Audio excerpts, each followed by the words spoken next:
భద్రాద్రి కొత్తగూడెం జిల్లాలో గోదావరి ఉధృతి కొనసాగుతోంది. భద్రాచలం వద్ద గోదావరి నీటి మట్టం నిలకడగా కొనసాగుతుండగా భారీ ఎత్తున వరద నీటిని దిగువకు విడుదల చేస్తున్నారు. వరద ప్రభావంతో పలు ప్రాంతాల్లో రాకపోకలు నిలిచిపోయాయి. సాయంత్రం నుంచి వరద ప్రవాహం కొంత తగ్గే అవకాశం ఉందని అధికారులు అంచనా వేస్తున్నారు.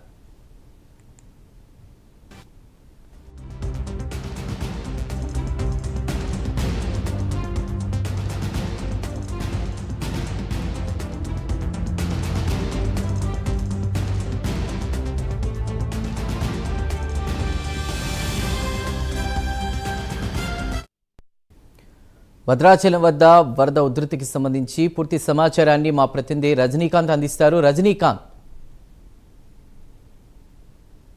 సాయి, భద్రాచలం వద్ద గోదావరి నిలకడగా ప్రవేశిందని చెప్పవచ్చు. 56.10 అడుగుల వద్ద ఉన్న గోదావరి వరద ప్రవాహం కాస్త ఉదయం నుంచి కూడా గంటకు వేగంగా పెరిగిన గోదావరి కాస్త 56.10 అడుగుల వద్దకు చేరుకుంది. ఉదయం 11 గంటల నుంచి 2 గంటల వరకు కూడా గోదావరి ప్రవాహం 56.10 అడుగుల వద్ద నిలకడగా ప్రవహించిన గోదావరి కాస్త కొద్దిసేపటి క్రితం 3 గంటల బులెటిన్ లో సిడబ్ల్యూఎస్ అధికారులు వెల్లడించిన వివరాల ప్రకారం 55.90 అడుగులకు చేరుకుంది. అంటే 2 పాయింట్లు మేర తగ్గింది, గోదావరి తగ్గిందని చెప్పవచ్చు.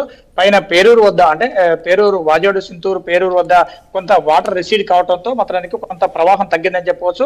2 గంటల బులెటిన్ వరకు కూడా 56.10 అడుగుల మిల్లీమీటర్ల వద్ద ప్రవహించిన గోదావరి 56.10 అడుగుల వద్ద ప్రవహించిన గోదావరి ప్రవాహం కాస్త 2 అడుగులు కాస్త తగ్గి 55.90 వరకు 2 పాయింట్లు కాస్త తగ్గిందని చెప్పవచ్చు. ప్రస్తుతం 15,84,657 క్యూసెక్ల వాటర్ ను మాత్రం దిగువ విడుదల చేస్తున్నారు. ప్రస్తుతం భద్రాచలం వద్ద మాత్రం 3వ ప్రమాద హెచ్చరిక కొనసాగుతుందని చెప్పవచ్చు. దీనికి సంబంధించింది కూడా మరోపక్క ఇటుపక్క చుట్టూ జిల్లాల్లో కూడా పూర్తిగా కూడా భద్రాచలం చుట్టుపక్కల ఉన్న భద్రాచలంతో పాటు వాజేడు, చర్ల, దుమ్ముగూడెం ప్రాంతాలకు మాత్రం పూర్తిగా రాకపోకలు కూడా నిన్న సాయంత్రం నుంచే నిలిచిపోయిన పరిస్థితి వచ్చింది. 52 అడుగులు వస్తేనే ఇటు చర్ల నుంచి దుమ్ముగూడెం, వాజేడు, వెంకటాపురం వైపు మాత్రం పూర్తిగా రాకపోకలు నిలిచిపోయింది. దాంతోపాటు కూనవరం నుంచి ఇటు ఆంధ్రప్రదేశ్ వెళ్లే కూనవరం రోడ్ లో ఛత్తీస్గఢ్ ఒరిస్సా రహదారులకు వెళ్లాల్సిన రహదారిని కూడా నిన్న సాయంత్రం నుంచి మూసేశారు. మరోపక్క సారపాక నుంచి ఇటు కూనవరం రోడ్ లో కూడా అటు కూడా రాకపోకలు పూర్తిగా బంద్ అయిన పరిస్థితి. తాజాగా కొద్దిసేపటి క్రితం నుంచి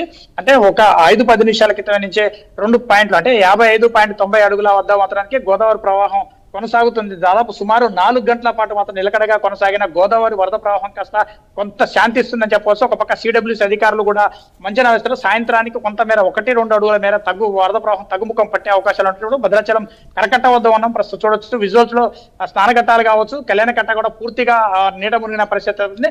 పోలీసులు, దాంతో పాటుగా రెవెన్యూ యంత్రాంగం, ఇరిగేషన్ శాఖ అధికారులు, పంచాయతీరాజ్ సంబంధించిన డిపిఓ అధికారి అనుష కూడా కొద్దిసేపటి క్రితమే కరకట్ట ప్రాంతంలో పూర్తిగా పరిశీలన కూడా చేశారు. ఒకవేళ ఇలాంటి గోదావరి వరదలు వచ్చిన పరిస్థితుల్లో మాత్రం గోదావరి ఆనకట్ట చివరి ప్రాంతంలో అంటే భద్రాచలం ఆనకట్ట ఒక సుభాష్ నగర్ సీట్ వద్ద ఒకవేళ వాటర్ టౌన్ లోకి కనుక వస్తే ఎలాంటి చర్యలు చేపట్టాలని దానిపై కూడా జిల్లా పంచాయత్ శాఖ అధికారి అనుష కూడా కొద్దిసేపటి క్రితమే ఉన్నతాధికారులతో కూడా పరిశీలన కూడా స్థానికంగా పరిశీలన చేసిన పరిస్థితి. మరోపక్క పెనపాక నియోజకవర్గంలో పెనపాక, మనుగూరు, దాంతో పాటుగా బూర్గంపాడు, అశోకపురం మండలాల్లో కూడా కొన్ని గ్రామాలకు మాత్రం పూర్తిగా రాకపోకలు కూడా బంద్ అయిన పరిస్థితి కనబడుతుంది.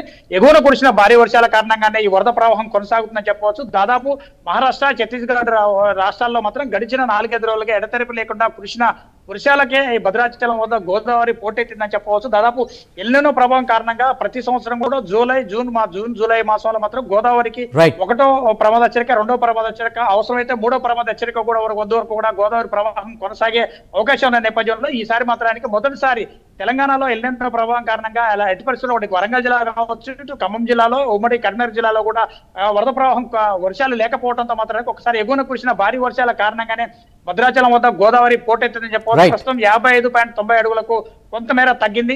ఇంకో సాయంత్రం 5-6 గంటల ప్రాంతాల్లో మాత్రం మరొక 2 గంటల వరకు 2 అడుగుల మేర వరద ప్రవాహం తగ్గే అవకాశాలు ఉంటూ సిడబ్ల్యూసీ అధికారులు కూడా అంచనా వేస్తారు. మరోపక్క పునరావాస కేంద్రాలను కూడా ఏర్పాటు చేశారు. 9 పునరావాస కేంద్రాలు కూడా ఏర్పాటు చేశారు. ఈ పునరావాస కేంద్రాల్లో అవసరమైతే